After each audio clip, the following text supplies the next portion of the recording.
अरे फूल धन अडनिया के पास जा रहल बा, या साहेब जी का है विकास हो रहल बा। यारी दोस्ती में देशवा के नाश हो रहल बा, साहेब जी का है विकास हो रहल बा।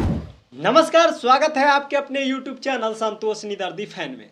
दोस्तों, आज की सबसे बड़ी खबर बताने जा रहा हूं जिसे सुनना और समझना बेहद जरूरी है।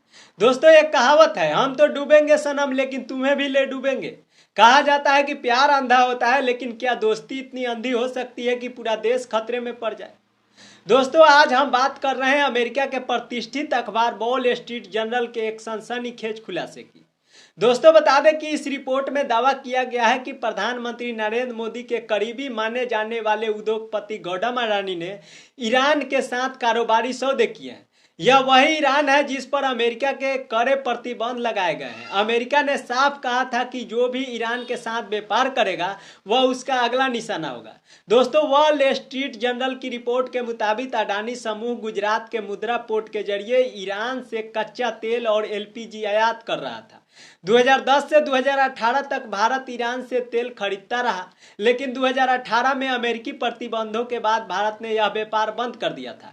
फिर 7 साल बाद यह खबर कैसे सामने आई कि अडानी समूह ईरान से तेल ला रहा है।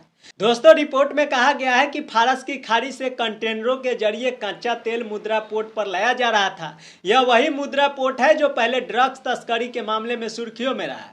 सवाल यह है कि अगर अमेरिका की नज़र इस पर पड़ सकती है तो भारत की सुरक्षा एजेंसियां, कोस्ट गार्ड और नेवी क्या कर रही थी? क्या हमारी सीमाओं पर निगरानी इतनी कमजोर है?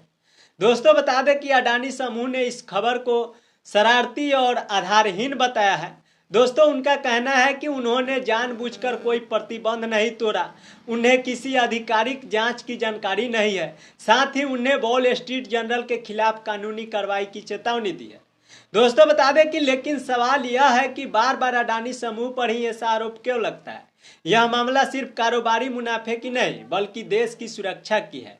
अगर अमेरिका इस मामले को गंभीरता से लेता है तो भारत पर प्रतिबंधों का खतरा मंडरा सकता है। दोस्तों, बता दें कि अमेरिका के नवनिर्वाचित राष्ट्रपति डोनाल्ड ट्रंप पहले ही भारत के खिलाफ व्यापारिक मुद्दों पर बयान दे चुका है। अगर उनके हाथ कोई ठोस सबूत आ गया तो भारत को भारी कीमत चुकानी पड़ सकती है। दोस्तों, आपको बता दें कि सबसे बड़ा सवाल यह है कि क्या प्रधानमंत्री नरेंद्र मोदी और उनकी सरकार को इसकी जानकारी नहीं थी? अगर नहीं तो हमारी खुफिया और सुरक्षा एजेंसियां क्या कर रही थी? और अगर थी तो क्या इसे नज़रअंदाज किया गया? क्या एक व्यक्ति के कारोबारी हितों के लिए पूरे देश को खतरे में डाला जा सकता है? दोस्तों, बता दें कि यह खबर केवल अडानी समूह की नहीं बल्कि देश के भविष्य की है। क्या सरकार इस पर कार्रवाई करेगी? क्या यह मामला संसद में उठेगा या इसे भी हिंदू मुस्लिम की बहस में दबा दिया जाएगा? आप सब क्या सोचते हैं? अपनी राय हमें कमेंट बॉक्स में जरूर बताइएगा।